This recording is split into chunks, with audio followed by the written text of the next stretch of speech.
welcome to Mathematics Tour. This is paper 4 of IGCSE Mathematics. I have previously solved the components 4.2 and 4.3 respectively.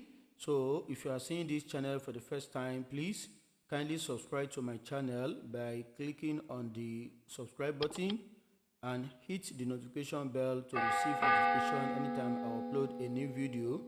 Also, share, like and comment on this video.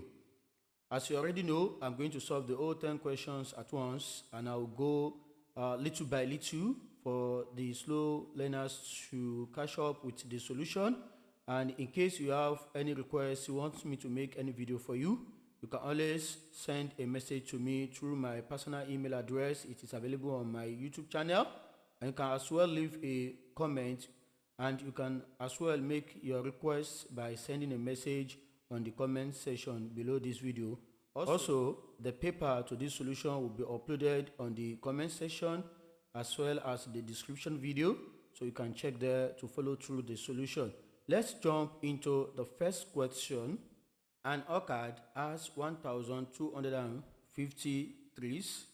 The trees are in the ratio apple to pear to cherry, in the ratio 12 to 9 to 4.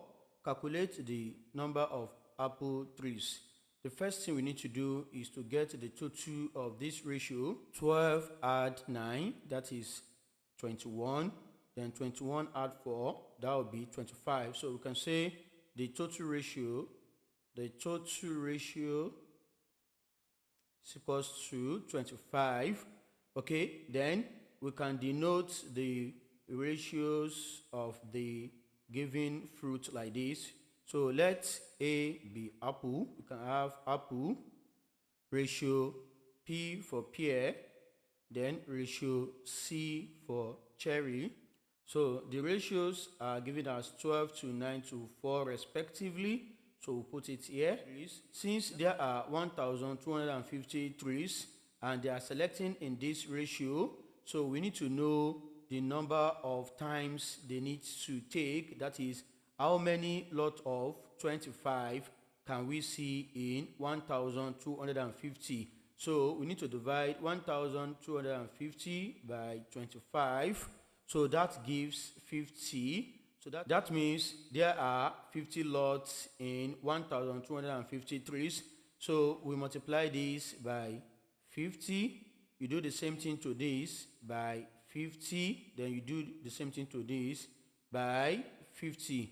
So we are only interested in the number of apple, which is the first one. So if you multiply 50 by 12, that will give you 600.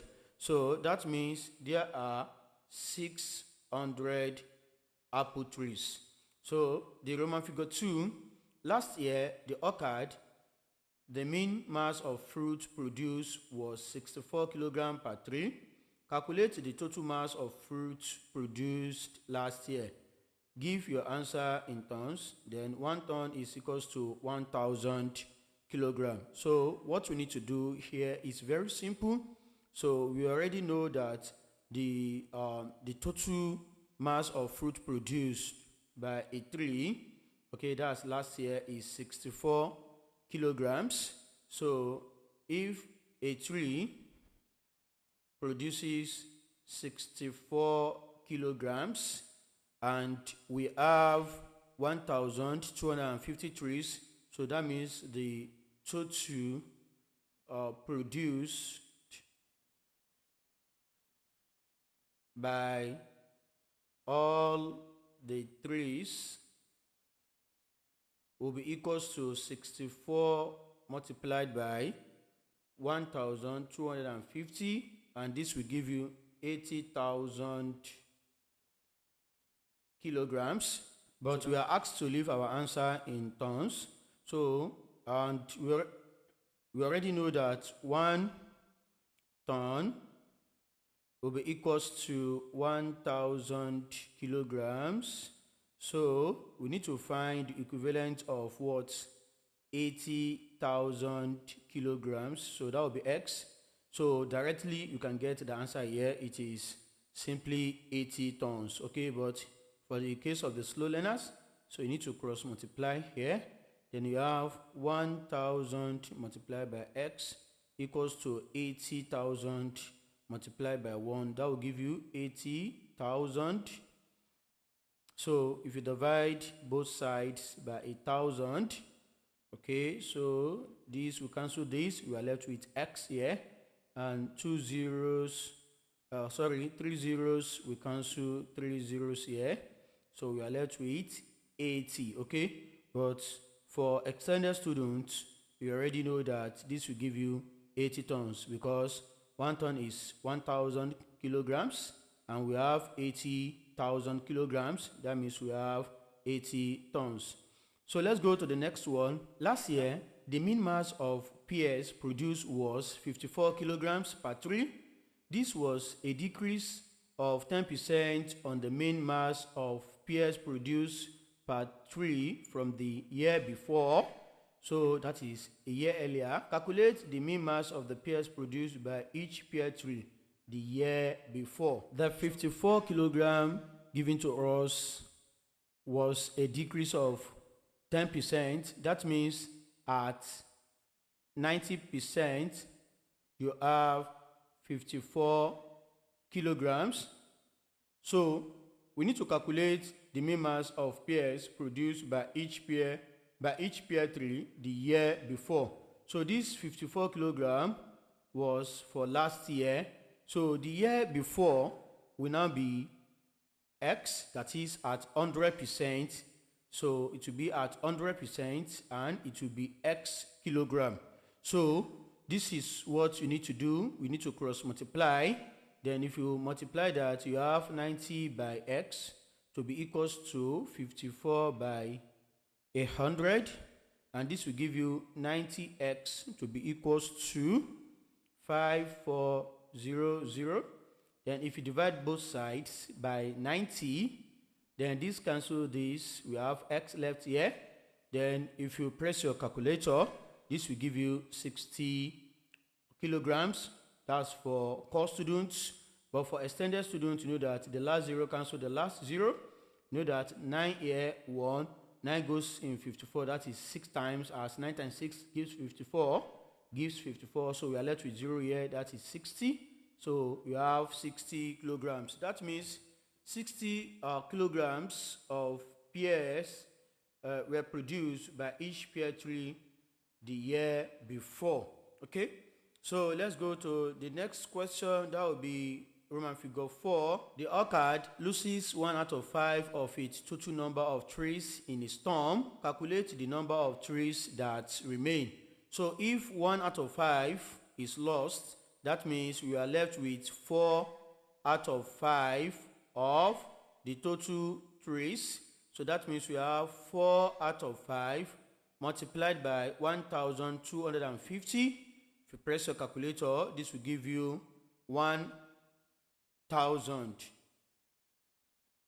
So that means we are left with 1,000 trees. So this is for the extended, but for the core students, you can firstly find 1 out of 5 of the old trees by saying 1 out of 5 multiplied by 1,250 over 1. Okay, then if you do this, you can say 5 goes in 5 once, 5 goes in 10 twice. We have 2, remainder 2.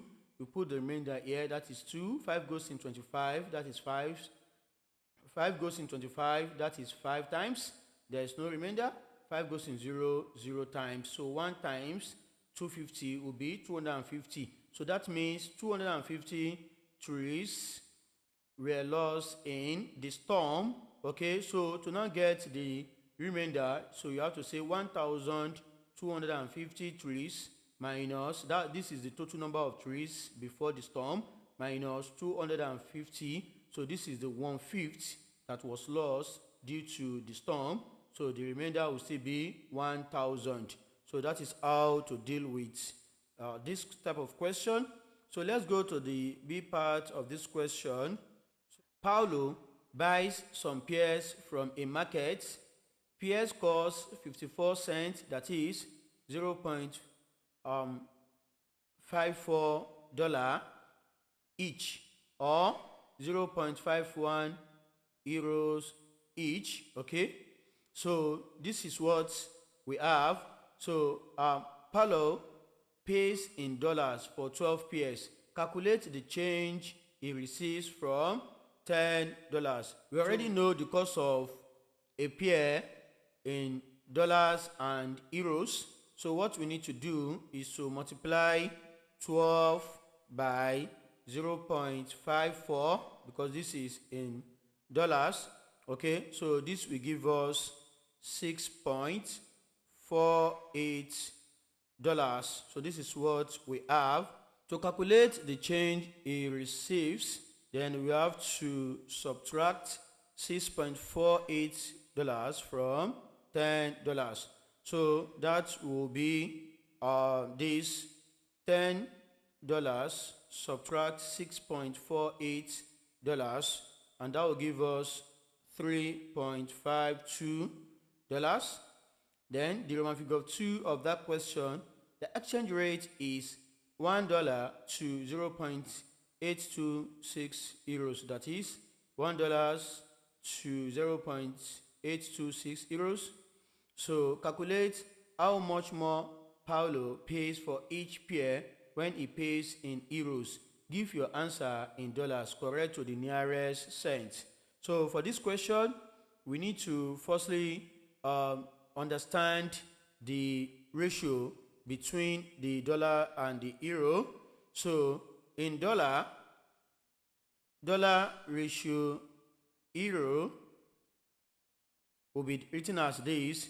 Then the exchange rate is $1 to 0.826 euros.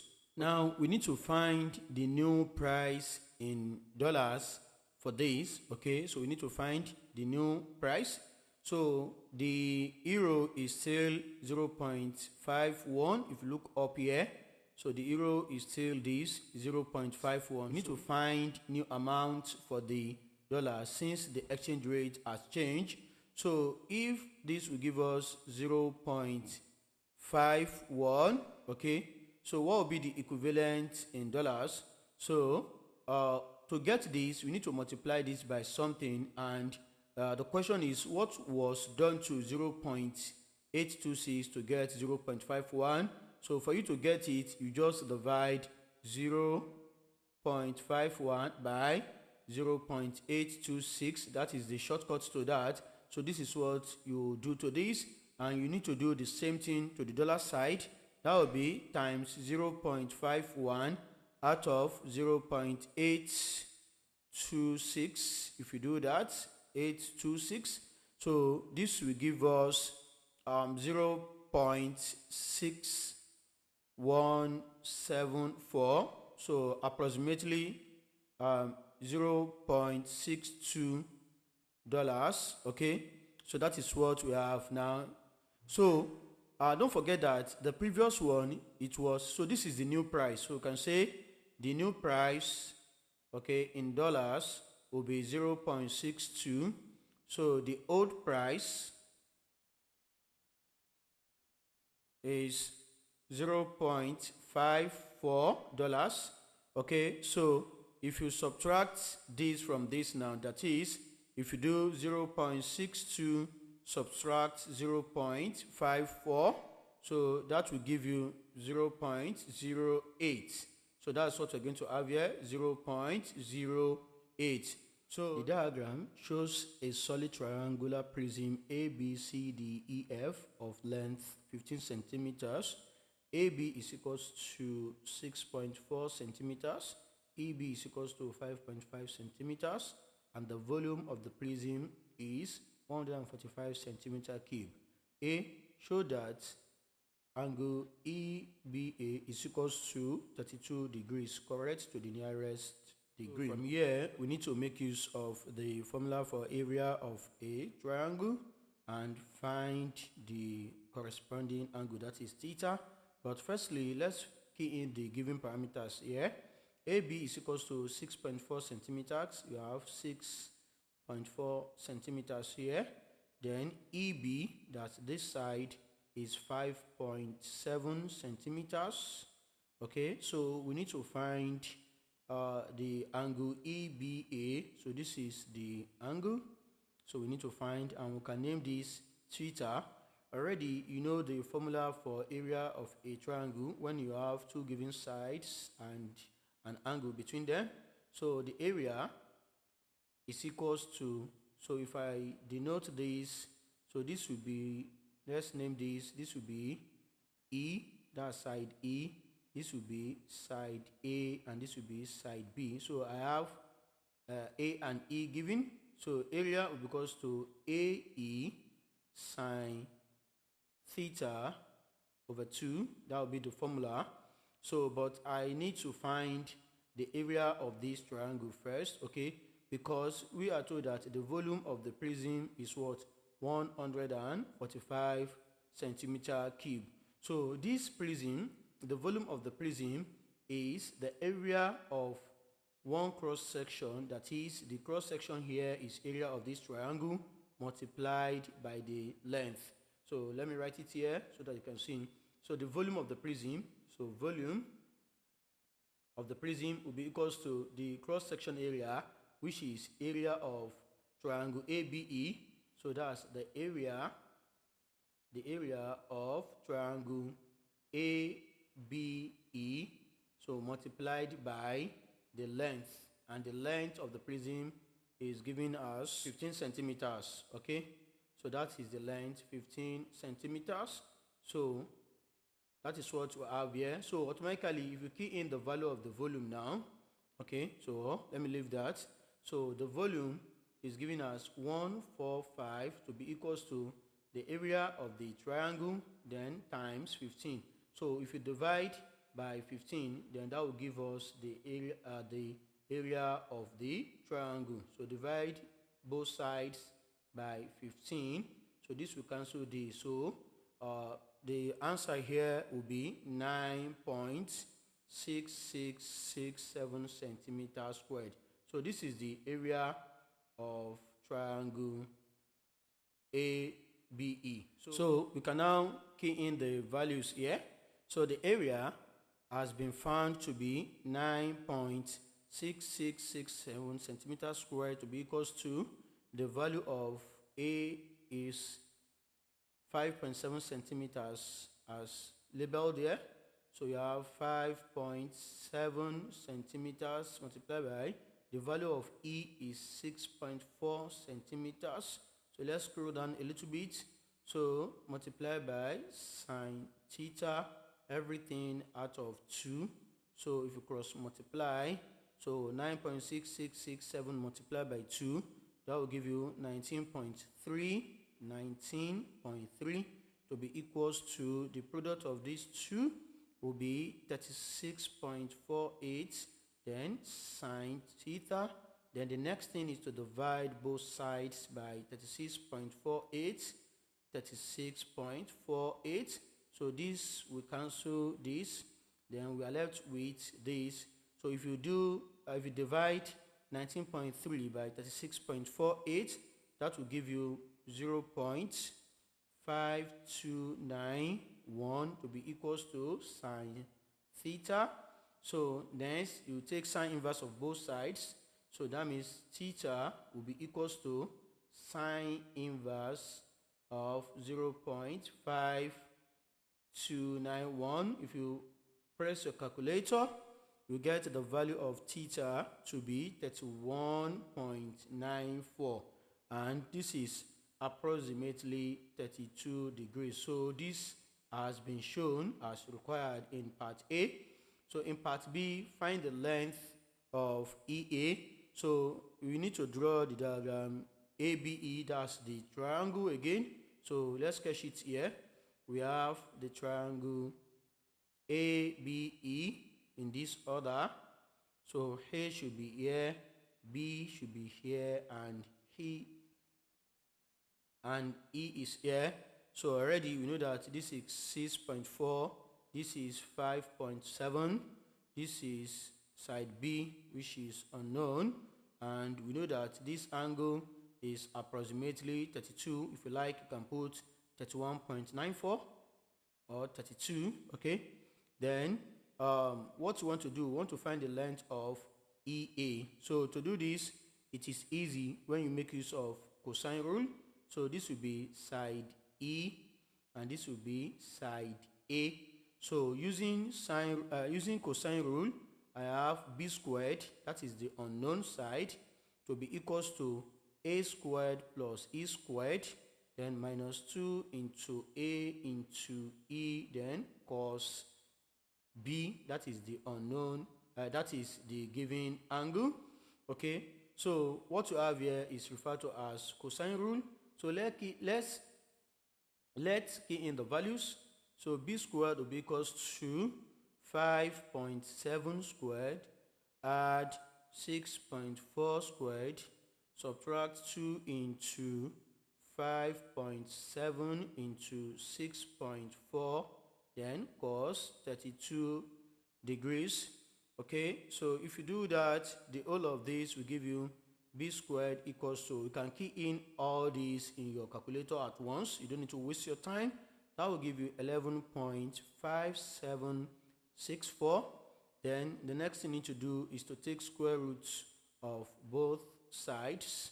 So you'll be left with b here, then equals to square root of 11.5764. So take your calculator again and press this to give you 3.40 centimeters when you leave your answer to 3 significant figures. So this will be approximately 3.40 centimeters to 3 significant figures, 3.40. So let's go to the next question. That is part C of the same question. So calculate the shortest distance from E to A. So if you go back to our diagram, so this is what we need to do.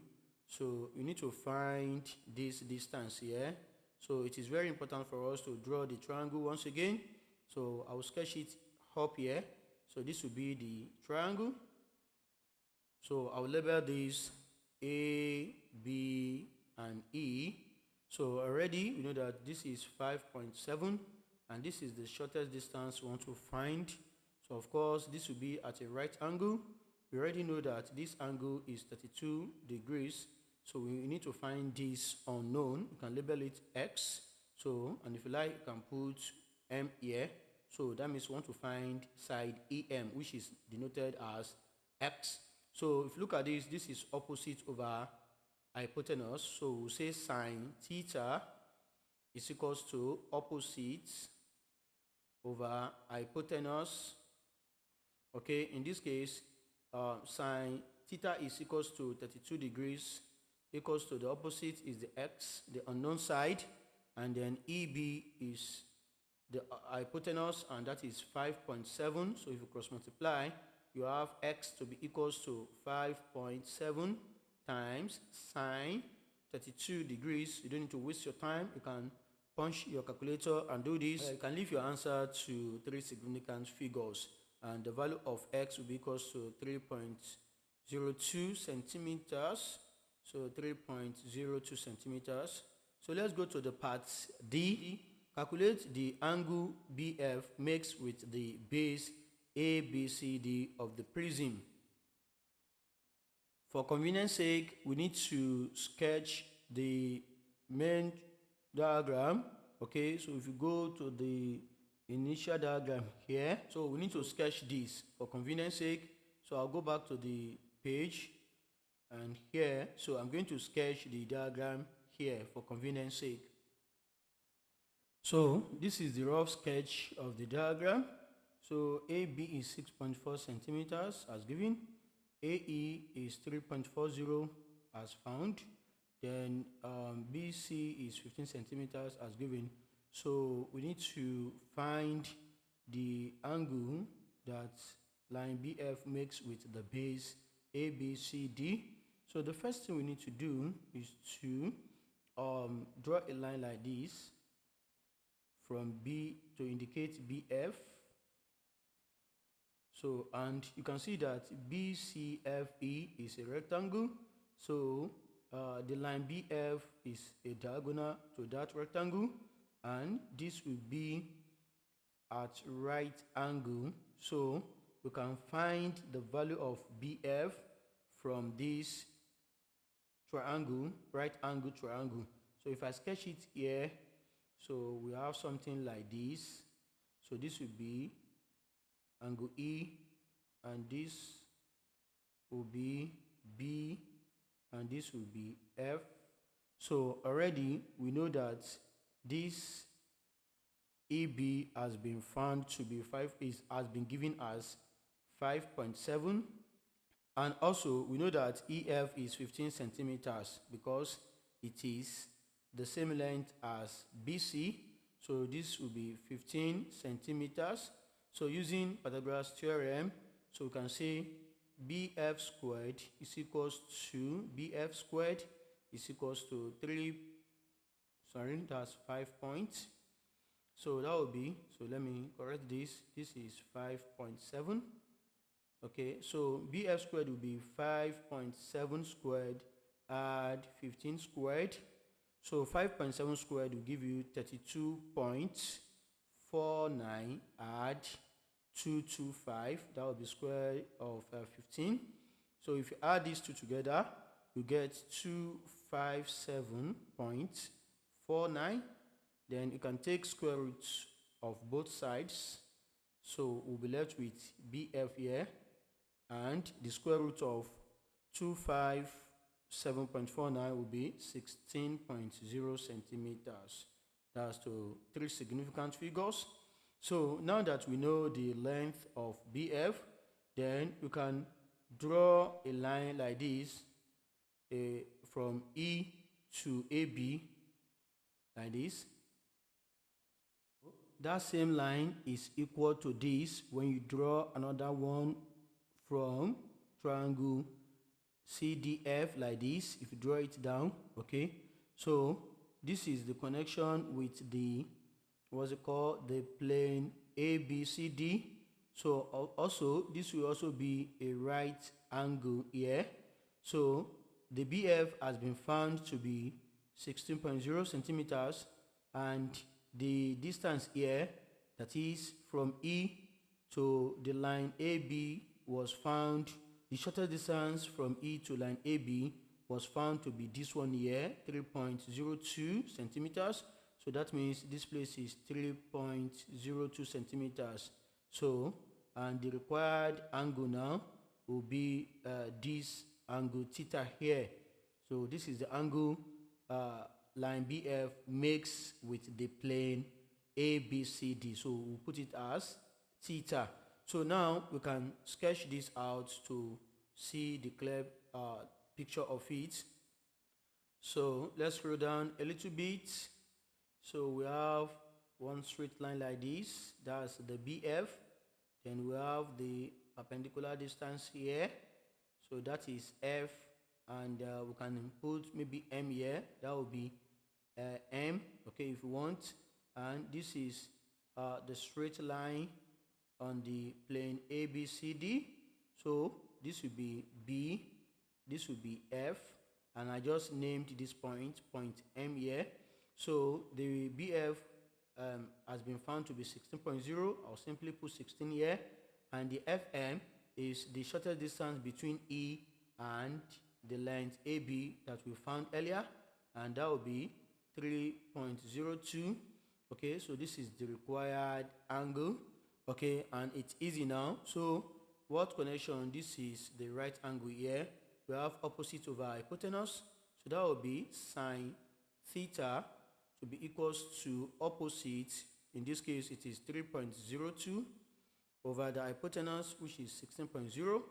okay, so that will be sine theta to be equals to 3.02 divided by 16.0 will give you 0.1888. Okay, let's scroll down a little bit. If you take sine inverse of both sides, so sine will cancel sine here, we'll be left, sine inverse will cancel sine here, we'll be left with theta, okay, then that will be equals to sine inverse of 0.1888, and if you take your calculator, this will give you 10.9 degrees. 10.9 degrees. Excuse me. So for your angle, it is better to always leave it as 1 decimal place. That is the standard from Cambridge. And for any length, it is better to leave it in 3 significant figures. Okay, so let's scroll down a little bit. This is part 2E. The prism is made up of plastic with density 938 kg per meter cube. Calculate the mass of the prism in grams. So the formula has been given to you as density equals to mass over volume. So if you're a science student, you already know this from your chemistry and physics, that density is equals to mass over volume. Okay, so let's write down the given parameters. We know that density is given as 938 kilogram per meter cube. You can write it like this too. The volume is given as 145 centimeter cube. 145 centimeter cube. Okay, so the first thing we need to do is to convert this to meter cube. So the volume needs to be in meter cube. Why? Because the density given to us is in meters. Okay, so that's what we need to do. So there's a shortcut to that. King Henry died by drinking chocolate milk. Okay, so this is the base where you have liters, you have meters, and you have your grams. Okay, so K is for kilo, hecto, then deca, then we have the base that contains these 3 units. Then this is D for deci, this is centi, and this is milli. So we want to convert centimeters to meters. Okay, so that means this is the centimeters here. So if it is centimeters to meters, it will just be 1 and 2. We move 2 times backward, but since it is cube, so it will be 2 times 3. That means we're going to move 6 times backward. So that means if you have 145.0, which is the same thing as 145 centimeters cube. Okay, so to convert it to meters cube, it will be 1, 2, 3, 4, 5, and 6. Okay, so the decimal points will be here. Then we'll fill up the empty spaces with zeros. So that means 145 centimeters cube will be 0.000145 meter cube. So that will be the conversion. Okay, so this is now the volume. Okay, I can write this to be the volume. And the next thing we need to do is to write our formula again. We know that density is equals to mass over volume. Okay, so if you make mass the subject of the formula, so mass will be equals to density multiplied by what? The volume. So we can do this conveniently now, since they have the same unit. You just cross multiply. From there. So the density is 938 kilogram per meter cube, then multiplied by the volume, which is now in meter. It will be 0.000145. So if you multiply this, it will give you 0.13601. So it will be in kilograms. That is the mass. So but we are asked to leave the answer in what? In grams, according to the condition here. So we still make use of this. King Henry died by drinking chocolate milk. So this is kilogram. So we want to convert to grams. Don't forget, gram is at the base. So you move 3 times to the front. 1, 2, and 3. So this is decimal point. You move 1, 2, and 3. So that means you have 136.01 kilograms. So that is what we have. So, and if you can leave this one to 3 significant figures, so that will be 136 grams. Sorry, I wrote kilograms here. So this should be grams here. Okay, so 136 grams. So that is the solution to that question.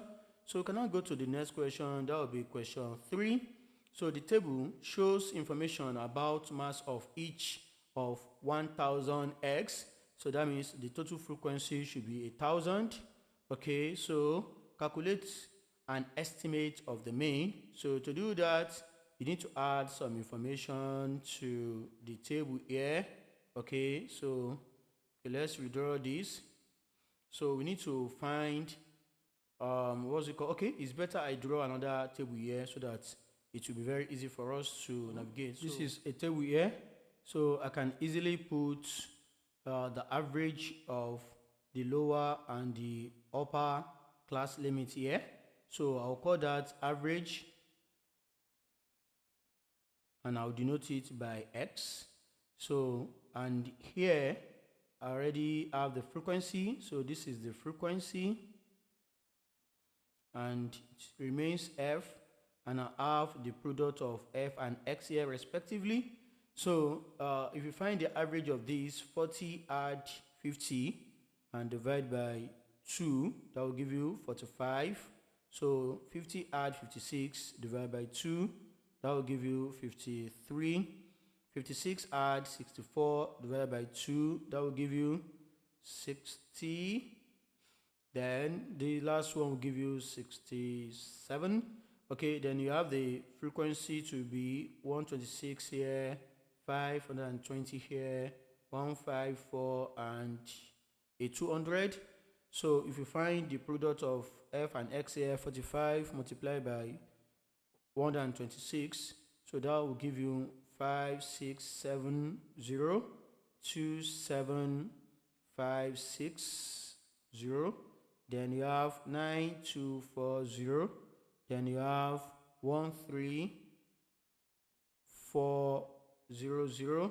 So the total here is already 1000. You know, this should add up to 1000. And the total here will be 55,870. That will be the total. Okay, so an estimate of the mean will be denoted by this equals to summation fx, that is the addition of all this, which is giving us 55 here. So we have 50. Okay, summation of fs divided by summation f, so which is equals to 55870 divided by 1000, and it will give us 55.870, written as 55.87. That is the solution to this question.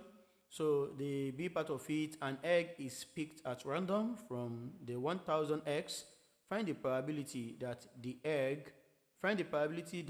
egg has a mass greater than 56 grams. Give your answer as a fraction in its simplest form. So what we need to do is to go to where the egg has a mass greater than 56 grams. So 56 grams. So it will be from here, this and this, that is 154 add 200. So it will be 154 add 200 over the total, which is 1000. So this will give you, if you reduce this to the lowest, okay, if you add these two together, you will get 354 out of 1000. And if you reduce to the lowest term, so that is you divide by 2, you get 177 out of 500. 177 out of 500. So let's go to the B part of the same question. 1 year, a farmer makes a profit of $24,730 selling eggs. Write these profits correct to two significant figures. So this is very simple here. So what you need to do, okay, we have 24730. Okay, so we want to write the profit as a number in two significant figures. So we start from here, 1 and 2. So this is your decider, which tells you to either round off or round up. So in this case, we're going to round up because it is greater than 5. It is from any number that is from 5 upward will be rounded up, and 4 downward will be rounded off. So this return to 1. 1 add 4, that is 5. So we're going to have 2, 5, and this will be replaced by zeros. So that means the answer here is 25,000. You can see this is the only two significant figures here. So in standard form, we need to write the profit in standard form. You have 24730. Okay, the first thing, you know that a number is said to be in a standard form if it could be written as a multiplied by 10 to the power of n. So where a is referred to as standard form number is greater than 1 but less than 10, and n is either a positive or negative whole number. That is, your n is an integer. Okay, so let's get the value of a. That's the standard form number. If you put it here, of course, that will be 2,473. If you put the decimal point here, that will be 247.3. If you put it here, that will be 24.73. If you put it here, that will be 2.473. So this is the only place that meets the condition. So you have 2.473 times. So don't forget that ordinarily there is a decimal point here which is invisible, because you can write 24,730 as 24,730.0. So there is a decimal point there. So I just inserted this one here. So let's count 1, 2, 3, and 4. So that is times 10 to the power of 4. So that's how you get your integer. So the answer here is 2.473 times 10 to the power of 4. So that is the solution to that question. Very interesting. So let's go to the part C of that question. On a farm, there are 500 hens. Correct to the nearest 10. In 1 year, the mean number of eggs laid per hen was 320 eggs. Correct to the nearest 20. Calculate the upper bound for the total number of eggs all the hens lay in the year. Okay, so one of the mistakes the students used to do is that they will just multiply the numbers together. Okay, that is 500 multiplied by 320. Then they will find the upper bound. That is very wrong. Okay, that is, they will find the upper bound after the solution, after the multiplication. No, that is very wrong. So you need to find the upper bound before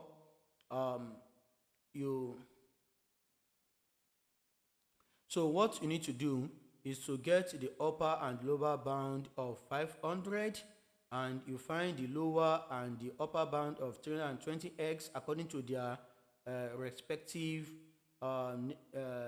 accuracy degree, according to their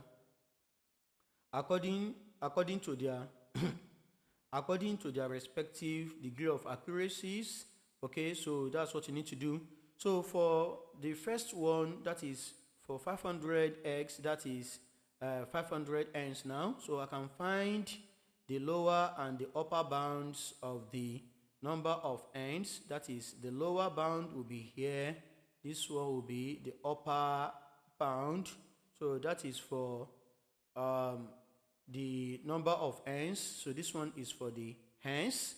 Okay, so and it is corrected to the nearest 10. Okay, so that means for this one, the lower bound will be 500 subtract something, and this one will be 500 add something. So how do we get that something? So it's from the degree of accuracy. This is 10, so always divide it by 2. Anything you have as your degree of accuracy, divide it by 2. Okay, that will be 5. So that is the something I was referring to here. 5 here, you have 5 here. So this will give you 495. That's the lower bound of the hens. So this will give you 505. This is the upper bound of the hens. So the same thing, we need to go to the number of eggs laid per hen. So this will be x now. Okay, so we also do the lower and the upper bounds respectively. So the lower and the upper bounds. Okay, so we have the lower bound to be 320 minus something, and the upper bound to be 300 and something plus something. 300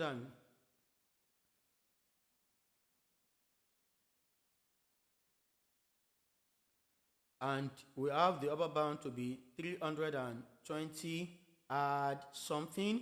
So this is corrected to the nearest 20. So the degree of accuracy is 20. So you divide it by 2, you have 10. So this is the something we need to subtract and add here.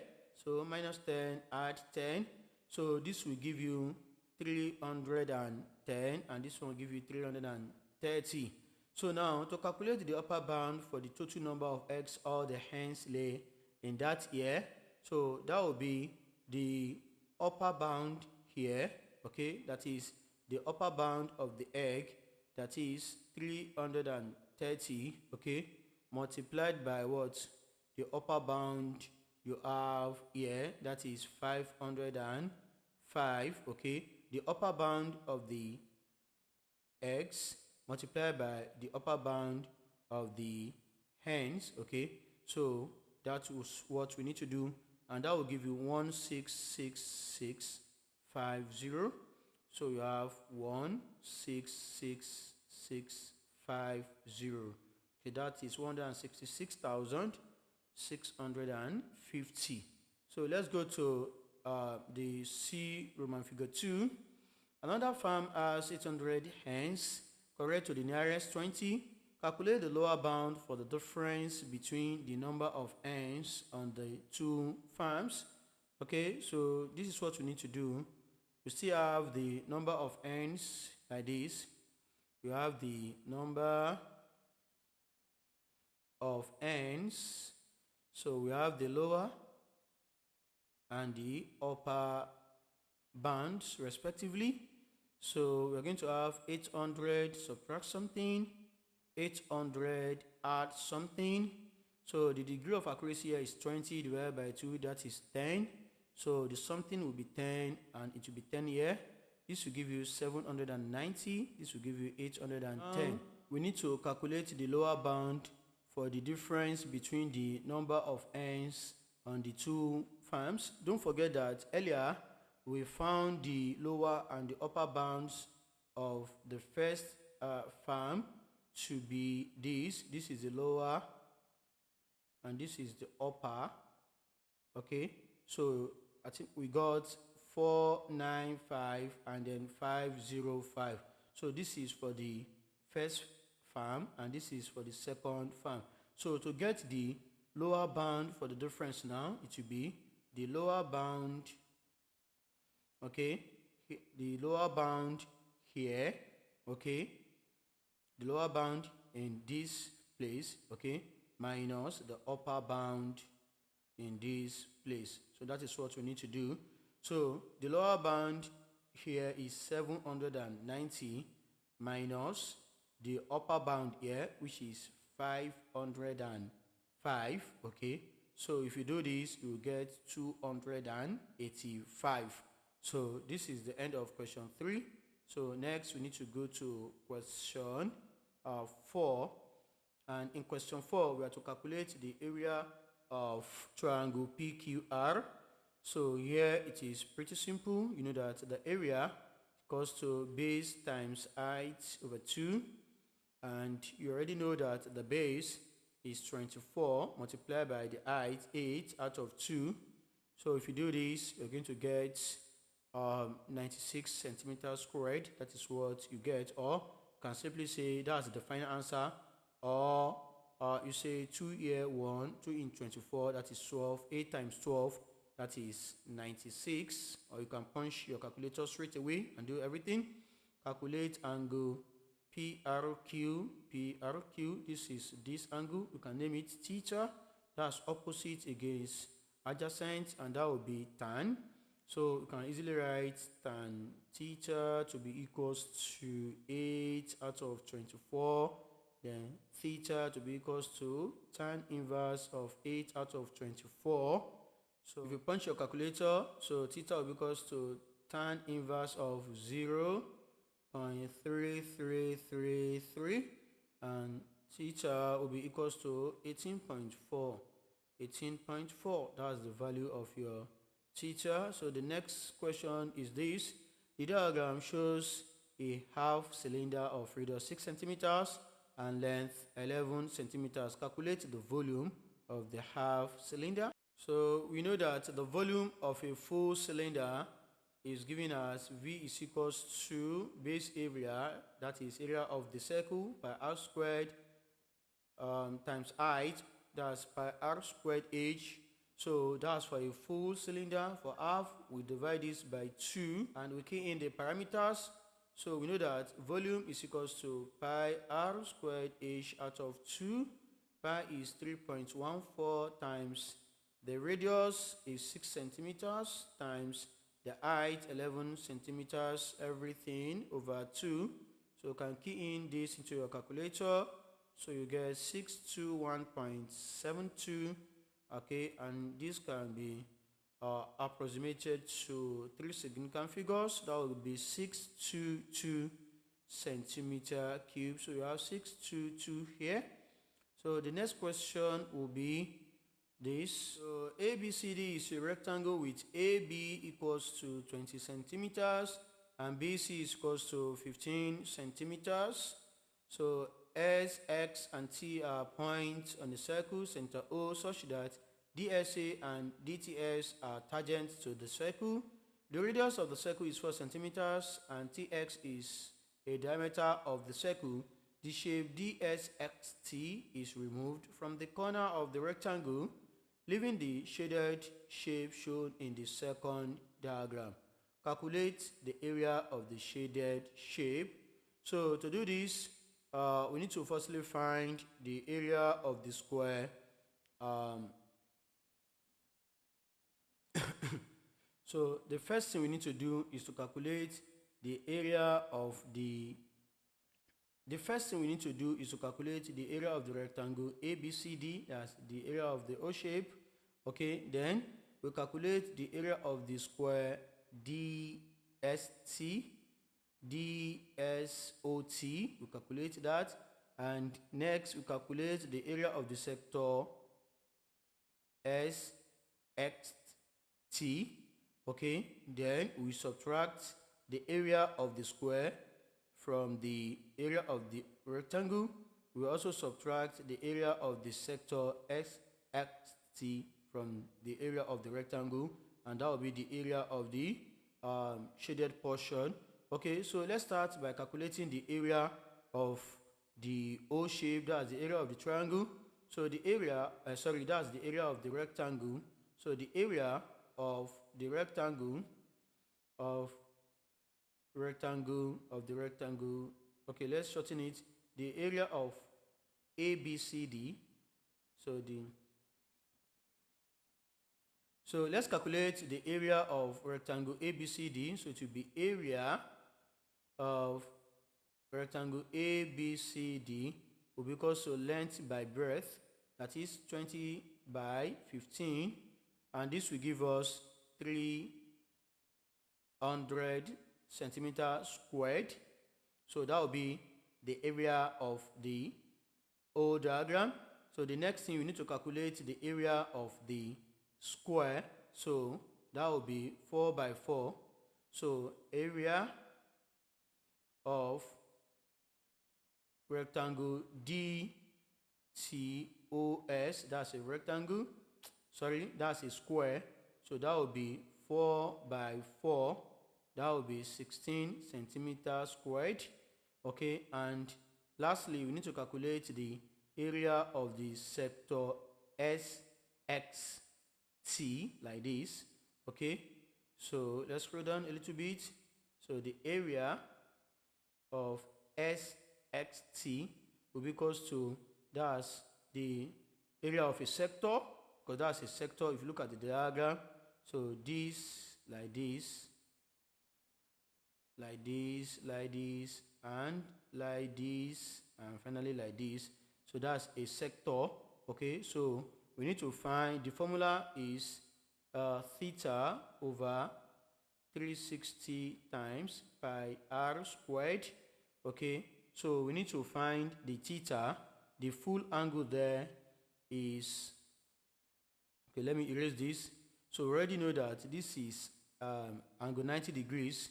So the reflex will be 360 minus 90. So that is, angle of the sector is 270. So the area, okay, of SXT, that is the area of the sector, will then be 270 over 360 times 3.14 times 4 squared. That's the radius. Okay, so if you do this, this will give you 37.68.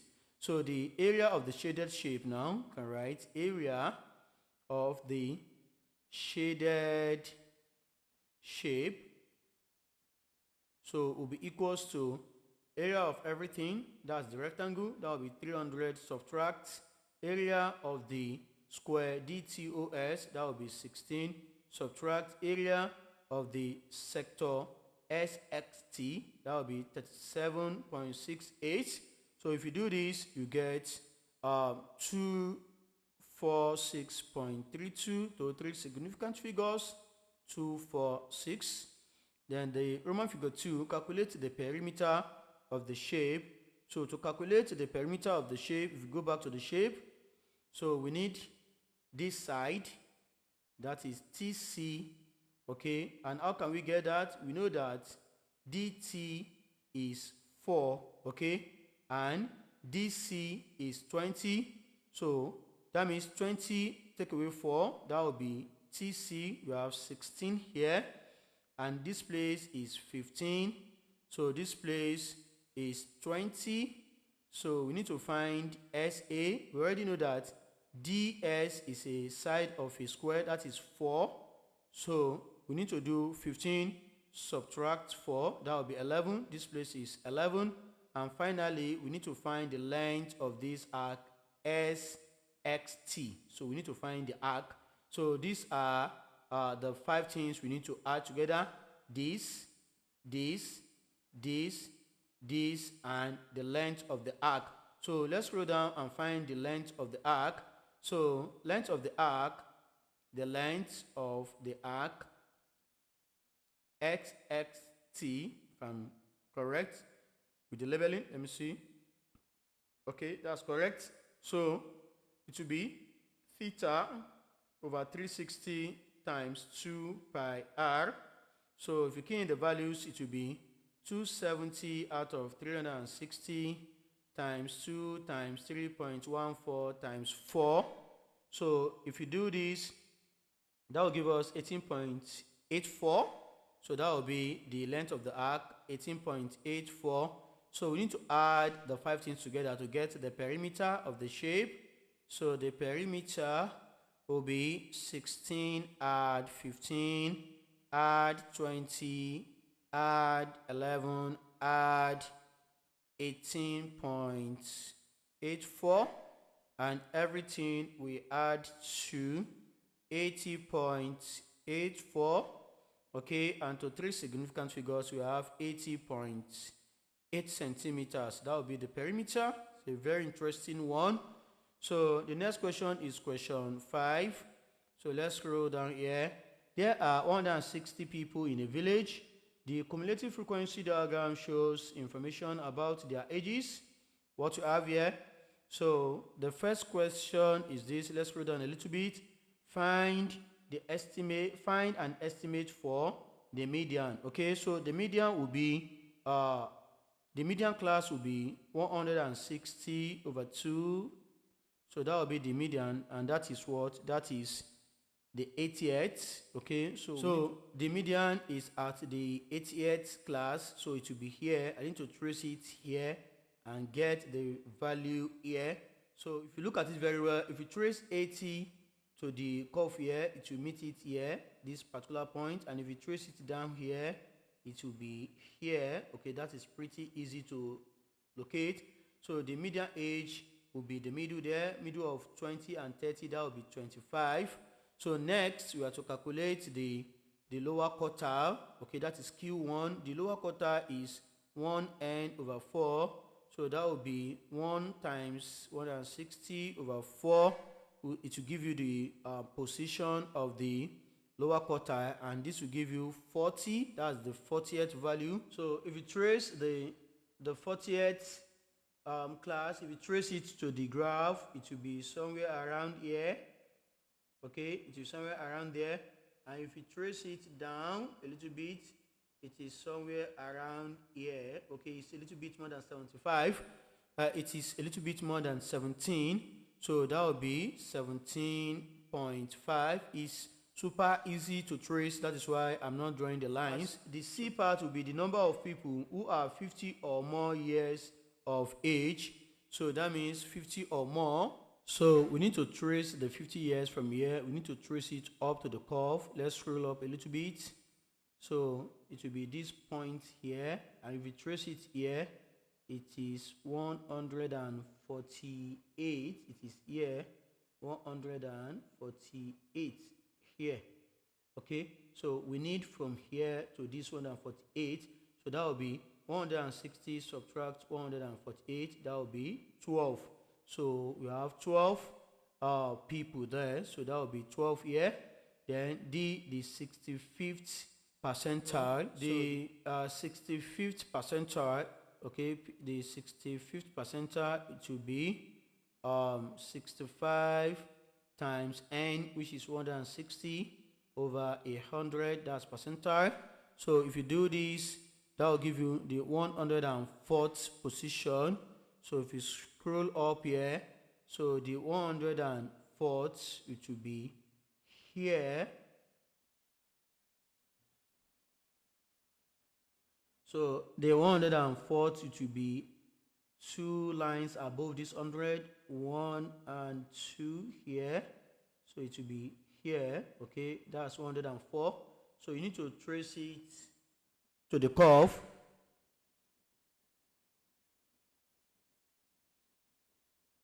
So that will be exactly here. So if you trace it down, it will be 30. So the answer is 30. So this is very simple to navigate. Okay, so let's go to the next part of that question, and that will be question 5a, Roman figure 2. So the youngest person in the village is 1 year old, and the youngest person in the village is 1 year old, and the oldest is 70 years old. Draw a box and whisker plot to show the distribution of ages in the village. So this is pretty simple. So we are going to have 1 here. So 1 will be here. This is 1. Okay, that's the lowest score. It should be 1. And the highest score is 70. The highest age. So the youngest person is 1. So this place will be to be 1. So we have 1 here. That will be 1. And we have the oldest to be 70. It will be here somewhere. It will be here. Then we need to find, you need to draw a box and whisker plot. So to do this, we need to get the median, we need to get the lower quartile, and we need to get the upper quartile. So we need 5 things. So we already have 2 out of the 5, the smallest number and the highest, the youngest person and the oldest person. So we've already found the median. The median is equals to 25 on the previous page, and we found the lower quartile, that is Q1, the lower quartile to be 17.5. Then we need to find the upper quartile. So the upper quartile will be Q3, and the formula for that is 3 times n out of 4. That's how to get the class. Okay, so this will be 3 times 160, then divided by 4, and this will give us the 50th class. So if you go to this, the 50th will be middle of this, and if you trace it down here, it will give you. So we need to calculate the upper quartile class, and that is Q3, the class rather. We need to calculate the class of the upper quartile. So that will be 3 times n, which is 160 over 4. So this will give you 128th class. So let's go to the cumulative frequency curve again. 120 will be here. If you trace it, it will be here. And if you trace it down, that will give you about 34. Okay, it will be around here. That will be 34. Okay, so can go back to this place and say our upper quartile is 34. Okay, so now we can now put this into the diagram here. So the lower quartile is 17.5. So this is 15, 16, 17. So 17.5 will be here. Okay, so if you trace it up here, say 15, 16, 17, 17.5, it will be here, the middle here. So that will be the Q1, okay, and then Q3 is 34. So 34 will be exactly here. So you can put it here. That's this point here, 34 is here. And use this height, 34.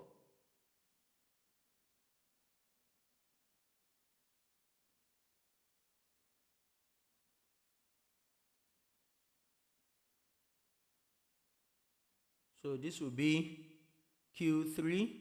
Then the median. So the median, you can draw this like this if you want. Draw a straight line like this to connect the lower and the upper quartile together like this and like this. So this will be Q1 here, this will be Q3. The median is 25, so it will be here, the middle here, that will be the median, that will be 25. Okay, so we can draw a line like this if you want to show the smallest number is here, and the highest number is here. You can also draw a line like this.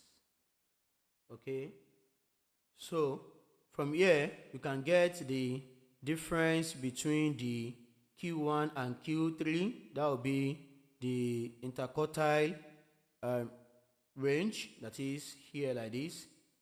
You can get the interquartile range, that is Q3 minus Q1. And also you can get the range, the youngest person, the oldest person minus the youngest person, that is 70 minus 1. Okay, so that will give you the range if you want. So you can get the range from here, you can get the interquartile range from here, and of course you have the median. So this is what you need to do here. So if you go to part B, write down an estimate of the percentage of people in the village that are younger than the median age. So the first thing we need to do is to get the number of people that so the first thing we need to do is to get the number of people that are younger than the median age. Then once we get that, it will be over 160 times 100%. So let's go to the diagram again. So already we have the median to be 25. Okay, so if you trace it here now, okay, look at it here, that will be 80 here. Okay, if you trace it up here, okay, 80 people are 80 people falls at the median age, which is 25. So those that are younger will be 80 minus 0, so that will still be 80. So it will be 80 out of 160. Of course, that is what? that is half of the population, and it will be 50%. So that will be the answer there. So the part B, we have the frequency table. So the frequency table shows information about the age of each person in another village. You have the age, you have the frequency. So on the grid, complete the histogram to show this information. The first block has been drawn for you. So in this case, what we need is frequency density against the age. So we have the age, okay, but we don't have the frequency density. So we need to calculate the frequency density. So how do we get the frequency density, FD? It is the frequency over the class size, okay? So if you look at the first one here, we have the frequency to be 52, okay? And then the class size is 20 minus 0, that will be 19. So if we do that, so the first one here, we have the frequency to be 15, and the class size is 20 minus 0, that will be 20. So it will be 20, that's it will be 52. So it will be 52 out of 20, that will give you 2.6. So that is the frequency density for this column, okay? And it has been done for you. If you look at it now, you see that it is 2.6 against the what? The class interval between 0 and 20. So the frequency density is 2.6, okay? So that's what we need to do for the remaining ones. So for the second one, so we need the frequency. To get the frequency density, we need the frequency, and then the frequency is 37 out of, so 30 minus 20, that will give us 10. So this will give us 3.7.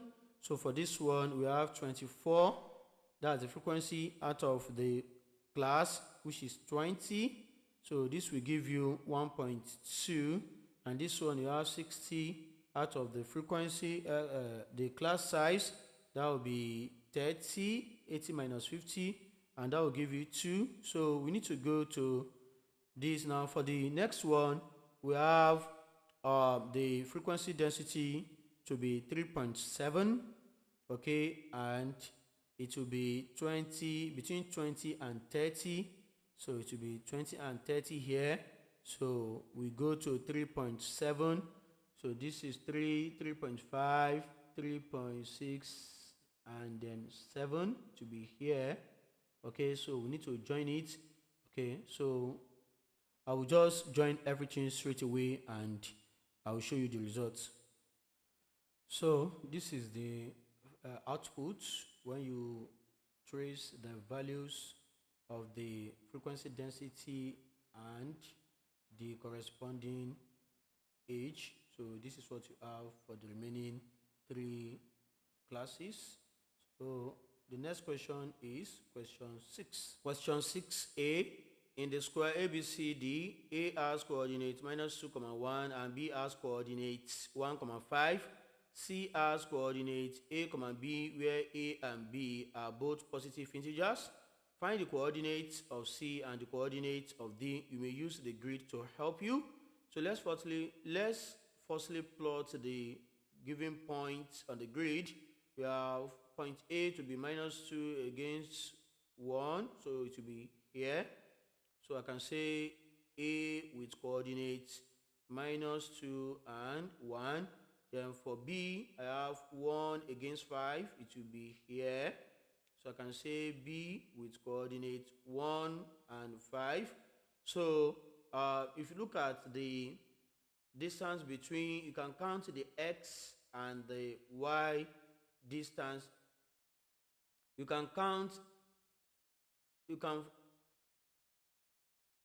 So I can make use of 2 methods. The first method is to translate, so each of the points. So let's see, from the point here, the X coordinate will be 1, 2, 3, 4, 5, 6. So 1, that is X equals to 6, that is 6 forward. Then you count 1, 2, 3, 4, 5, 6, 7, 8. then y is equals to 8. Okay, so to get point C now, so we need to count 8 forward and then 6 downward. So the opposite of this, so it will be 1 2 3 4 5 6 7 8, then 6 down, 1 2 3 4 5 6. So this will be the point C. Okay, and it's going to be, if you look at it now, it will be x equals to 5, then y is equals to 2. That is 5 comma 2. Okay, so if you scroll down a little bit, you can use the same thing here for 0.8 again.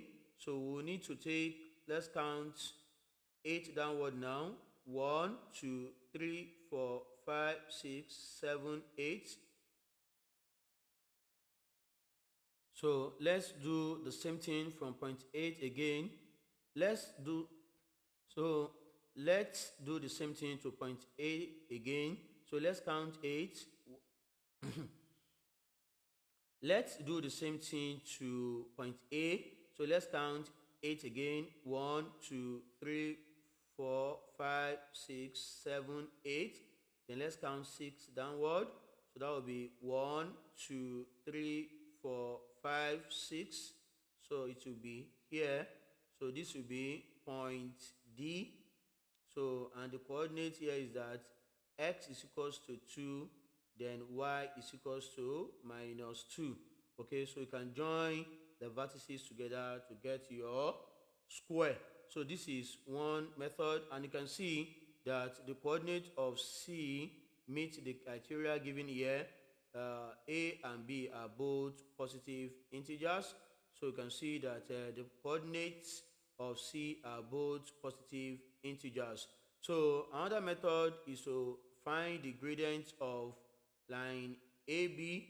Okay, so to get the gradient, I can say, okay, we have x1 to be equals to minus 2, then y1 to be equals to 1, that's for point A. Then for point B, so x2 will be equals to 1, then y2 will be equals to 5. So we can easily find the gradient here by saying y2 minus y1 over x2 minus x1. So this will be equals to 5 minus 1 over, then x2, that will be 1 minus minus 2. So this will give me 5. So this will give me 5 minus 1, that is 4. So this will give me 5 minus 1, that is 4 over, these two signs combine together to become positive, that is 1 add 2, that will be 3. So the gradient of line AB, like this, if you trace it here, so the gradient of line AB is equals to 4 out of 3. So if we need to draw the remaining vertices, that means we need to come here and we need to come down here. Okay, so now we see that this line, so my C will be somewhere around here, and then point D will be somewhere around here. So let's assume that I'm doing it for the first time and I'm using the second method. So since the gradient of AB, so let's say the gradient of AB is equals to 4 out of 3, then that means the gradient of BC, so the gradient of BC will be equals to minus 3 out of 4. So what does it mean? It means that AB and BC are perpendicular. So that is why the gradient of BC is minus 3 out of 4. So from this, you can get the coordinate of C successfully. But let me quickly point out something.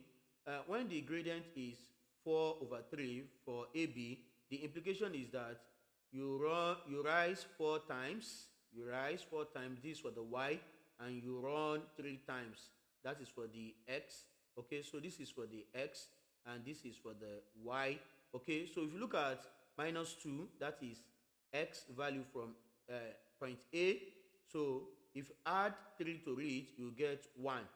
And if you look at the y coordinate of point A, which is 1, if you add this 4 to it, you get 5. Okay, so you can apply the same thing to point C. Okay, now in this case we are having the value of y to be minus 3, that is the fall, and the run is for x, which is 4 now. So that means for the x value for the x coordinate in B, we have 1. So if we add 4 to it, it will be 5. So that means it will be 5 here. Okay, that means point C, we have the x coordinate to be 4 plus 1, which is 5, comma. Then if you go back to point B, the y coordinate is 4, and the change here is minus 3. So if you add minus 3 to 5, it will give you 2. So that will be 2 years. You can see that it's still the same thing as what we got here. Okay, so the same thing here. Okay, the point A, line AB is perpendicular to line AD, so we still maintain this gradient, that is minus 3 over 4, which means that y is equals to minus 3 and then s equals to 4. That is changing y is minus 3 and changing s is 4. So the s coordinate in point A is minus 2. Okay, so and the x value here is 4. So if you add minus 2 to 4, so that will give us 2. That means the x coordinate of point D, it will be 2. Okay, because minus 2 plus 4 will give you 2, comma, then the y coordinate. So the y coordinate of point A is 1, and here we have minus 3. So if you add minus 3 to 1, that will give you minus 2. So we have it to be minus 2. You can see that we still have the same thing. So these are the two methods you can use. So the first method is to translate, okay, and the second method is to find the gradient, okay, and use it to get the corresponding coordinate of these 2 points. Question 6b, P has coordinates -1 and 3, and Q has coordinates 6 and 4. Find the coordinates of the midpoint of PQ. So here we can say x1 is equals to -1, then y1 equals to 3, then x2 is equals to 6, and y2 is equals to 4. Okay, so the coordinates of the midpoint of PQ, the x coordinate will be x equals to x1 add x2 over 2. So this will give us -1 add 6 over 2, and this will give us 5 over 2, and that will be 2.5. So this will be 2.5 here. And for the y coordinate to be y equals to y1 add y2 over 2. So this will be 3 add 4 over 2. That will be 7 over 2, and that will be 3.5. So this will be 3.5. Then next we'll find the length of PQ. So the length PQ is giving us the square root of x2 subtract x1 squared, add y2 subtract y1 squared.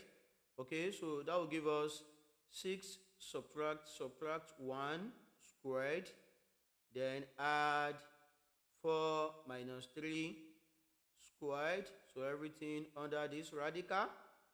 So this will give us 6 plus 1. So this and this return to plus. We have 6 plus 1, 7. So 7 squared will be 49, plus 4 minus 3 will be 1. 1 squared remains 1. So we're going to have root 49 plus 1, which is the same thing as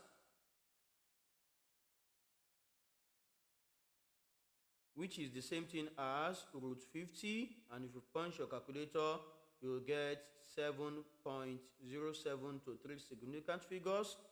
Then the next one is to find the gradient of PQ. So you already know that the gradient is equals to y2 minus y1 over x2 minus x1. So if you key in the values, so we have 4 4 minus 3 out of 6 minus 1.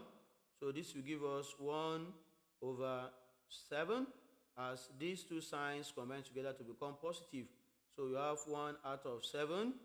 And then Roman figure 4, find the equation of the line parallel to PQ that crosses the x-axis at x equals to 2. So at x equals to 2, that means y is equals to 0. So that means we have at x, that means it crosses it at 2, 0. So we need to find the equation of a straight line that is parallel to PQ and it passes through this point. So since they are parallel, that means they have the same gradient. So the gradient will be m is the gradient, and it will be equals to 1 over 7. Since they are parallel, they have the same gradient. So that means we are going to have, so we'll take x3 to be equals to 2, and then y3 to be equals to 0. So the equation will now be y minus y3 equals to m into x minus x3. So let's key in the values. We have y minus y3 is equals to 0, then equals to the gradient is 1 out of 7 into x minus 2. So this will be y is equals to 1 over 7x, then minus 2 over 7. So this will be the final answer. So we have y to be equals to 1 over 7x, then minus 2 over 7. Factorize fully. 27y squared minus 3. The first thing you need to do here is to factor out 3. So we have 3 into 9y squared minus 1. So what you have inside the bracket could be written as difference of two squares. So you have 3 into, let's write 9 to be 3 to the power of 2, y to the power of 2 minus 1. So we can proceed to write it as 3 into 3y all squared minus 1 squared. So what you have inside the bracket is now difference of two squares. So we can now have 3 into, so the first one will be 3y minus 1, while the second one will be 3y plus 1. So this will be your final answer. So I'll write 3 into bracket 3y minus 1 into bracket 3y plus 1. So that is what you have there. Let's go to the Roman figure 2. So in this case, we need to rearrange. So we're going to have 2m minus pm minus pk plus 2k. So here we can factor out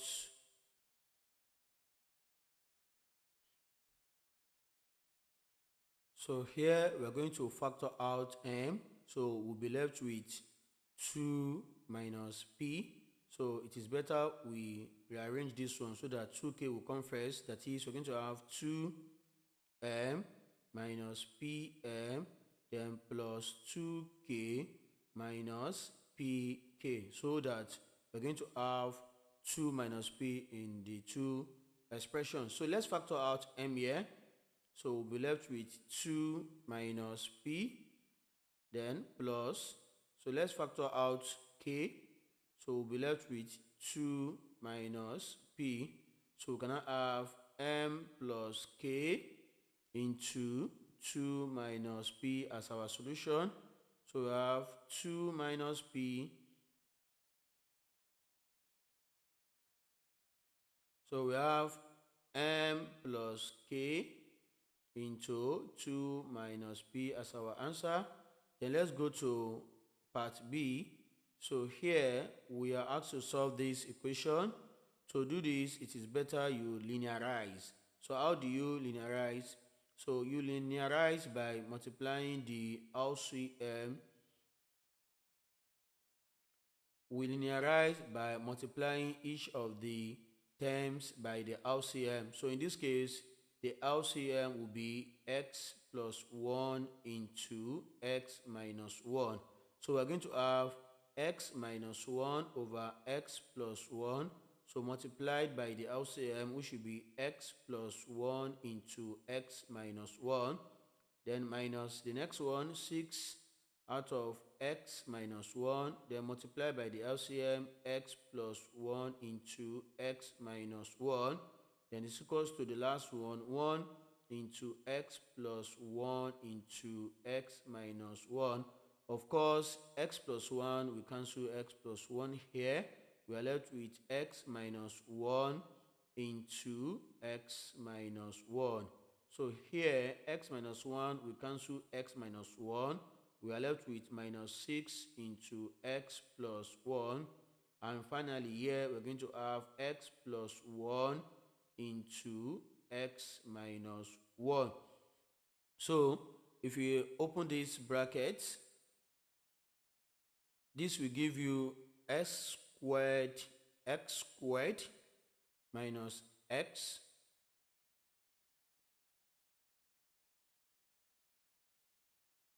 So this will give you x squared minus 2x plus 1.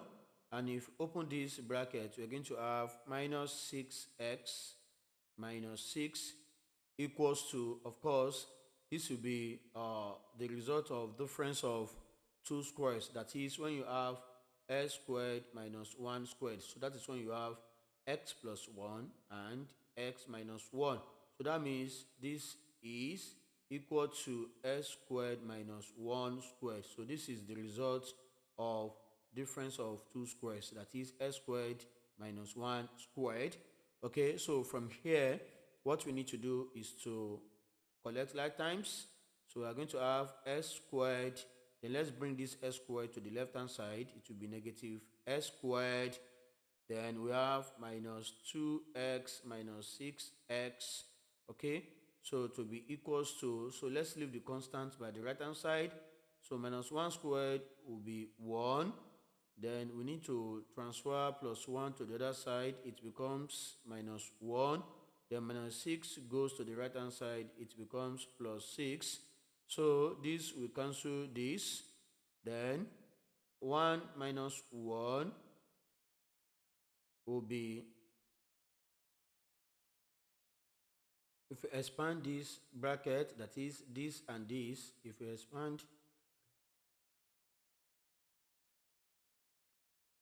expand, this and this, so you have x squared minus 2x plus 1. So if you open this bracket, you have minus 6x minus 6 equals to, so the product of this will give you x squared minus 1, because this is the result of difference of two squares. That is when you have x squared minus 1 squared. Okay, so that is when you get x plus 1 into x minus 1. So they are equivalent. So the next thing we need to do is to collect like terms. So we have x squared. Then let's bring this x squared to the left hand side. You have minus x squared minus 2x minus 6x equals to, let's leave the constant by the right hand side, minus 1, then minus 1, then plus 6, so that this will cancel out this. We are left with minus 8x to be equals to, this will give us plus 4. We divide both sides by negative 8. Okay, so the value of our x will be minus 1 over 2. We have minus 1 over 2. So let's go to the next one. This is a quadratic equation, and we are asked to solve and leave our answer correct to 2 decimal places. So to do this, you have to make use of either completing the square method or using the quadratic formula. So the quadratic formula is easy. So if you compare the given equation with the general equation of quadratic,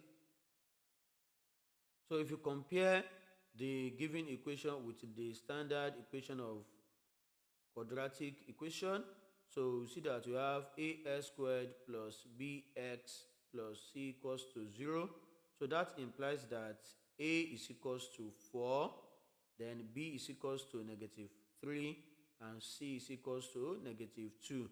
So using the quadratic formula, that is x equals to minus b plus or minus square root of b squared minus 4ac everything over 2a. So if you key in the values, we're going to have, so that will be x equals to, let's key in the values.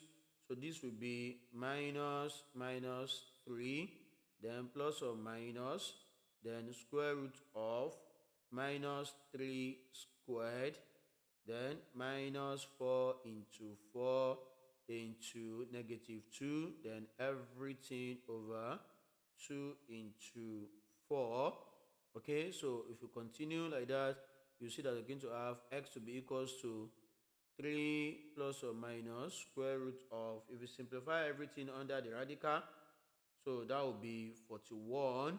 So out of 8, okay, then we can proceed by saying x is equals to 3 plus or minus, if you find the square root of 41, that will give you 6.40, which is something like 6.4, everything over 8. Okay, so you can now separate them to be x equals to 3 plus 6.4 over 8, or x is equals to 3 minus 6.4 over 8. So if you simplify them respectively, this will give you 1.18, and the other one will give you minus 0.43. So you have 1.18 and minus 0.43. That will be the solution to that question.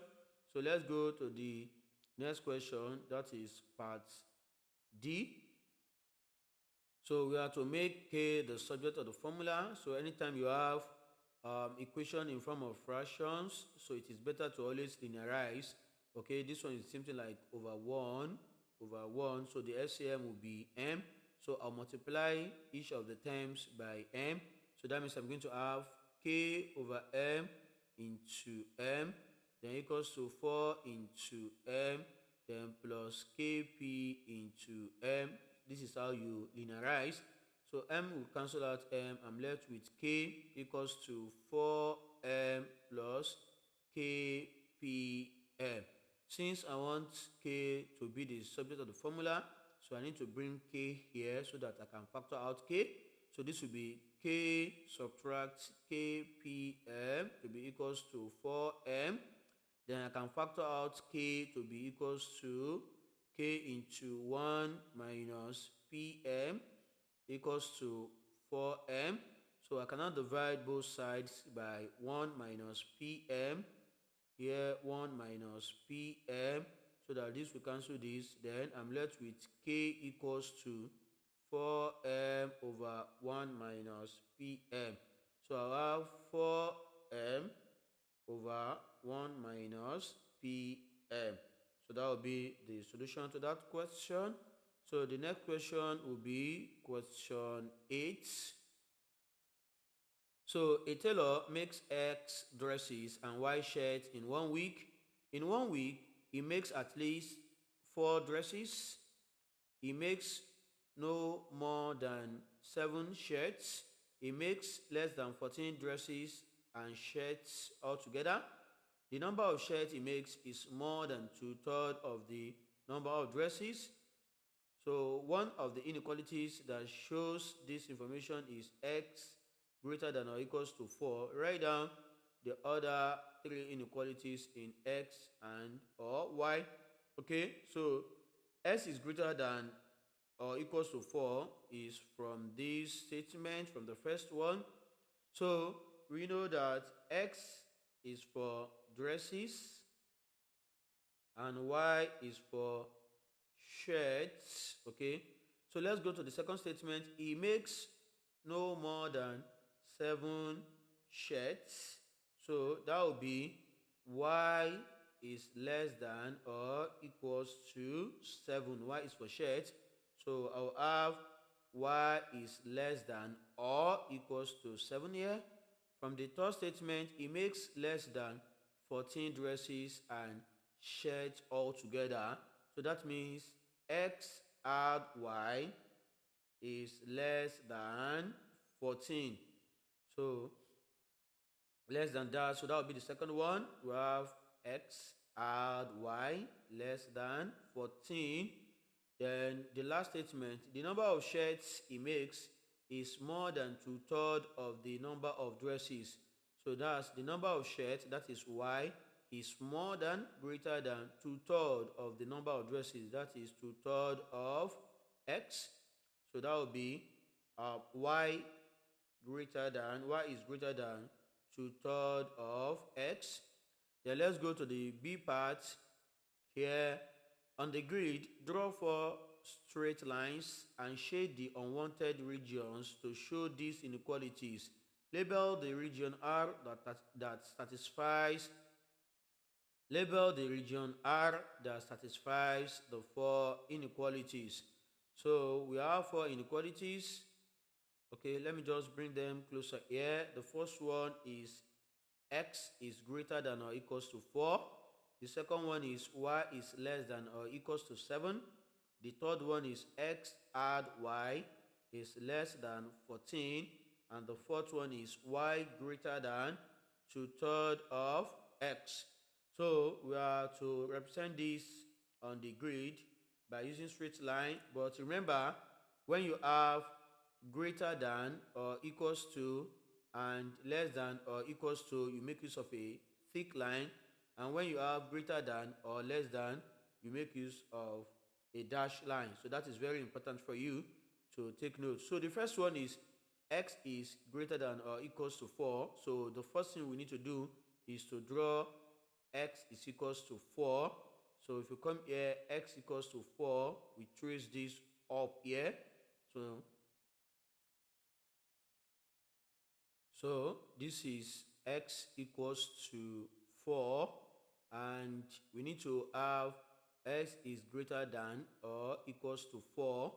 So you can see that I made use of a thick line because we have x is greater than or equals to 4. So because of the sign greater than or equals to, so points on this straight line are part of the solution. That is the implication.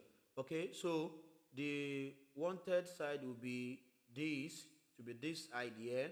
So but we are asked to shade the unwanted side. So x is greater than or equals to 4 will be this region. Okay, when you shade this one at the front here, but we need to shade the unwanted region. Shade the unwanted region. Look at it here. Shade the unwanted regions. So the unwanted region here will be this side. So you have to shade the whole of this. So this will be the unwanted region. Okay. So this will be the unwanted region. So we shade that completely. Then the next one is to go to the second inequality. Y is less than or equals to 7. So we need to firstly draw y is equals to 7. So when we do that, we cannot get y is less than or equals to 7. So we need to draw a straight line here, and also it will be a thick line. So this is y equals to 7. So to get y is less than or equals to 7, so that means we need to shade the bottom of the line, but here we need the unwanted area. So the unwanted area will be this area. You shade it up. So this will be the unwanted area. Shade it up like this. Okay, so that's for that. Then for the third one, we are done with this. So we are left with x plus y less than 14. So we need to firstly draw x plus y equals to 14. This is equation of a straight line. So we can rearrange it to be in the standard form. It will be y is equals to minus x plus 14. So the intercept on y-axis is 14, and the gradient is minus 1 out of 1. So you fall The intercept on y-axis is 14 and the gradient m. The intercept on y-axis is 14 and the gradient m is equals to -1 out of 1.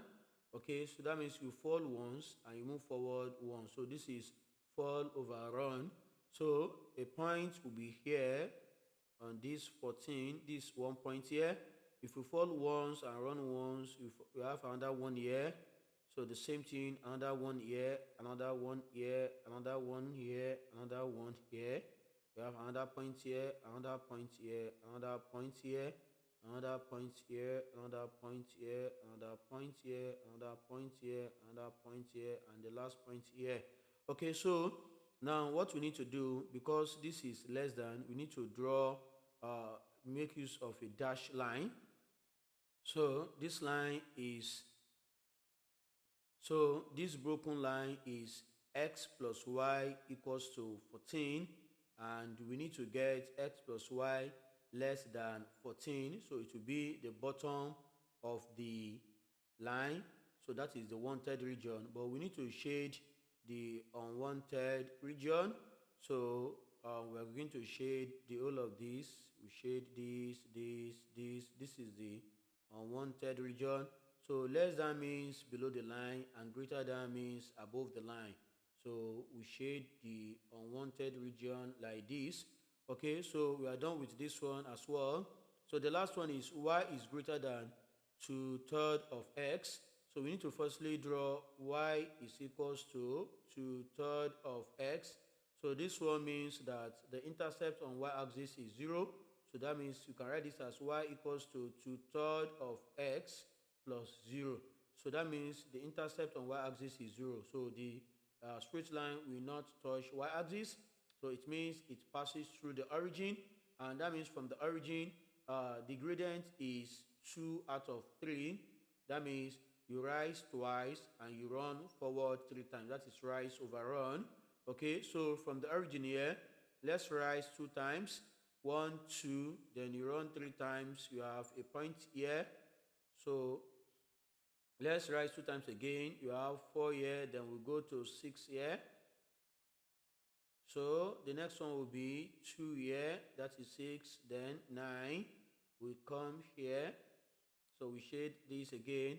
So the next one will be 8, then you go to 12 here. So that is you rise 3 times, you rise 2 times and you run 3 times. Okay, so this set of points are enough for you to have your straight line. So don't forget that this is also greater than, so we need to make use of a broken line. So this is y equals to 2 over 3x. Now to get y is greater than 2 over 3x, so that means we need to shade above the line, but we need the unwanted area. So the unwanted one will be below the line, so we can easily shade the unwanted region. Excuse me. So we can easily shade the unwanted region here. Okay, so we don't need all this. So the next region will only be this region, which is R here. So this is where you have the R here. Okay, so that is this small shape here. If you trace it, this is the boundary of R here like this. Sorry. So that means from here down like this, then like this, then like this, then back to this place. So that is the needed region of R. So let's go to the next question. Part C, use your diagram to find the smallest number of dresses and the smallest number of shirts the tailor makes in 1 week. So let's go back to the diagram. And in the region, we have the following points. We have this point here, we have this point, we have this point, we have this point, we have this point, we have this point, we have this point, we have this point, then we have this point, we have this point, we have this point, we have this point, we have this point, and finally we have this point. So these are the available points. Mind you, any point that is on the dash line, okay, so it's not there, okay. So now the minimum will be this. That will be the minimum, this particular one here, that is x equals to 4 and y equals to 3. So that is what we have there. So that is the dresses will be 4 and the shirts will be 3. So that is how to get the answer there. So the dresses will be 4 and the shirts will be 3. Then the profit the tailor makes on the dresses is $10, and the profit on one shirt is $6. Use your diagram to find the largest profit the tailor can make in 1 week. So that means we're going to have, for the dresses is 10, so we're going to have 10x add 6y. So we need to look for the maximum value of x and the maximum value of y. So let's go back to the diagram here. So in this region, so the maximum value of x here is this, is 7. According to the region, that's the maximum value of x is 7, and then the corresponding value of y is 6. So this is what we have here. X is equals to 7 and then y is equals to 6. So let's go back to this and key in the values. So x is equals to 7, that is 10 into 7 add 6 into 6. So this will be 70 add 36, and this will be 106. So the maximum value will be 106. So the next question will be question 9. Question 9. The Venn diagram shows set x and set y. List the elements of set x. So for this, the element of set x are R, L, T, E, and A. R, T, L, E, and A. Now we are asked to find, in figure 2, find the cardinality of y prime, that is the number of elements that are not in set y. So obviously they are R and L, okay, and it will be 2. So we have 2 here. Then the B parts, in each Venn diagram, shade the required region. So set P combined with set Q. So that means you have to shade the whole of set P and set Q respectively. So that will be the required region. Then the B part, shade P complement intersection Q. So that means you have to shade set Q first. If you shade set Q, okay, and not in P, okay, so it will be only this side. Part of Q that are not in P is the required one, okay, so that means Q only.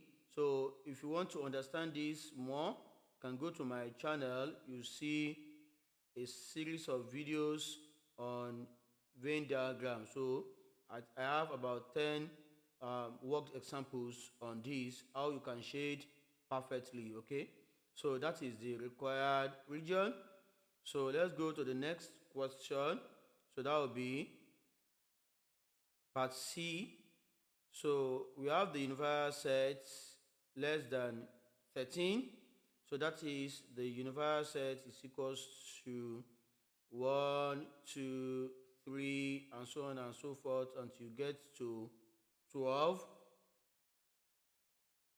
Then set A, we have x such that x is less than 9.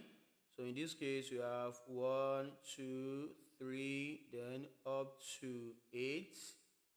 Set B, will be set of even numbers. So you have 2, 4, 6, 8, 10, and 12. And set C will be multiples of 3 to be 3, 6, 9, and 12. So we have the Venn diagram here. Complete the Venn diagram. So that means for set A we have 1, 5, and 7 here. Then for B we have 10 here. So 2, 4, and 8 are common to A and B. Then we have 3 to be common to A and C. We have 12 to be common to B and C.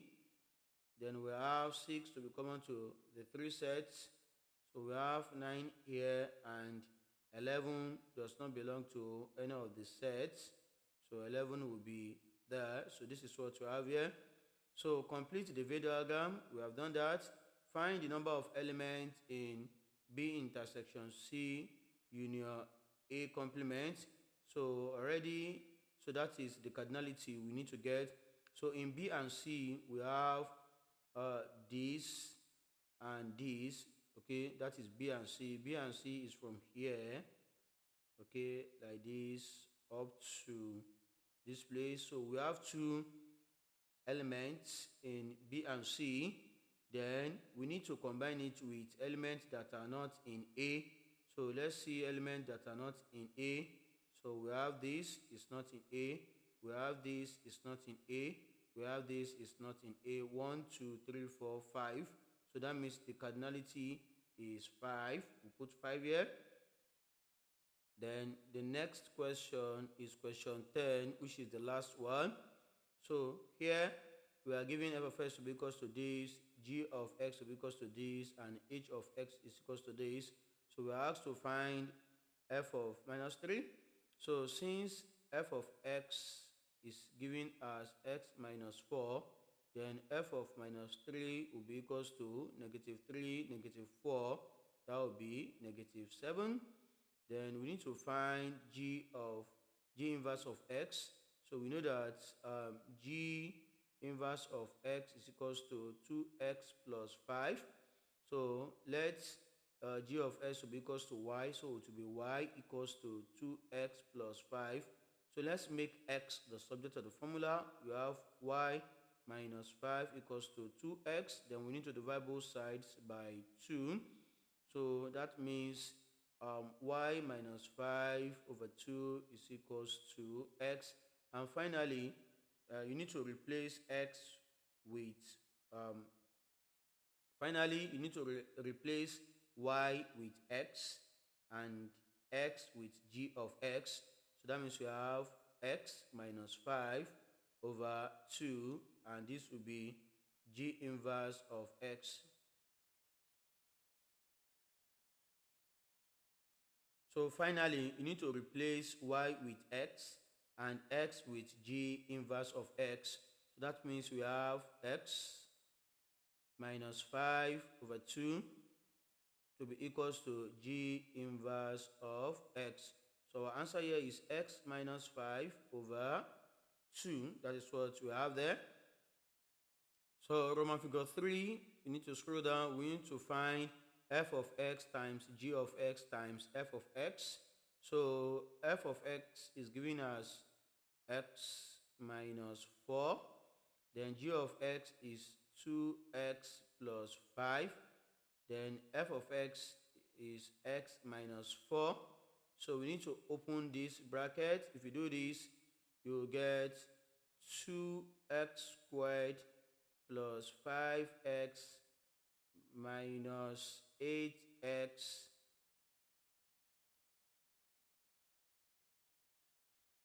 So if you do this, you will get 2s squared minus 3x minus 20 into x minus 4.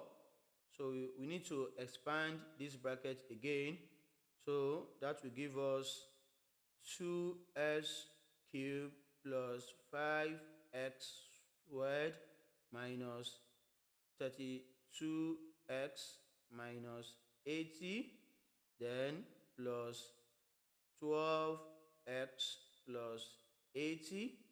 So this is what you get if you multiply this by this. Okay, so we can now collect like times.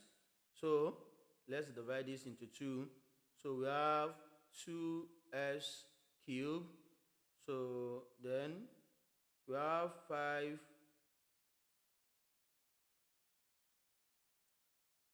So let's key in the values. We have x, f of x is. So let's key in the values. F of x is x minus 4. Then times g of x is 2x plus 5. Then f of x is x minus 4. So let's expand these two. We're going to have 2s squared plus 5x minus 8x, then minus 20 into x minus 4. Okay, so let's simplify this. So this will give us 2s squared minus 3x minus 20, then into x minus 4. So if you open this bracket again, we're going to have 2s cubed minus 6s squared minus 20x, then minus 8s squared, then plus 12x, then plus 80. So if we simplify this, we have 2s cubed. So minus 6s squared minus 8s squared. So we need to expand this again. So it will be, we multiply the, if you like, you can bring this forward to be x minus 4, then into 2x squared minus 3x minus 20, okay, and you can multiply directly. So here I have 2s cubed minus 3x squared, then minus 20x, okay, when you multiply by x. Now let's multiply through by negative 4. Then we're going to have minus 8x squared plus 12x, then plus 80. So we have 2s cubed. So if you collect like times, minus 3s squared minus 8s squared, that will be minus 11x squared. Then minus 20x plus 12x, so that will be minus 8x, then plus 80. So that will be the final answer. So we can write 2s cubed minus 11x, then minus 8x, then plus 80. So let's go to the B part. Find x when h of s is equals to g into f of 2. Okay, so the first thing we need to do is to find f of 2. So we want to find the value of x when h of x is equals to g into f of 2. Okay, so the first thing we need to do is to find f of 2. Then we pass this to g of x to get the value of g of f2. Then we equate it with h of x, and that will be our solution. So f of x is given as x minus 4. Then f of 2 will be 2 minus 4. So f of 2 will be equals to negative 2. So that is f of 2. Then we can now get g of f of 2. So from g of x, so g of x is given as 2x plus 5. Then we can now get g of f of 2. Okay, so that means we need to pass negative 2. That will be 2 into negative 2. Okay, then plus 5. So this will be negative 4 add 5. And g of f of 2 will be equals to 1. So then we can now go back to this equation where we have h of x Okay, so we already know that if h of x is 3 to the power of x, then equals to g of f of 2 is 1. So we'll put 1 here. So this is an exponential equation. So we need to make them have the same base. So this will be 3 to the power of x, and 1 is same thing as 3 to the power of 0. So the base will cancel out the base, and s is equals to 0. So this is the end of the solution.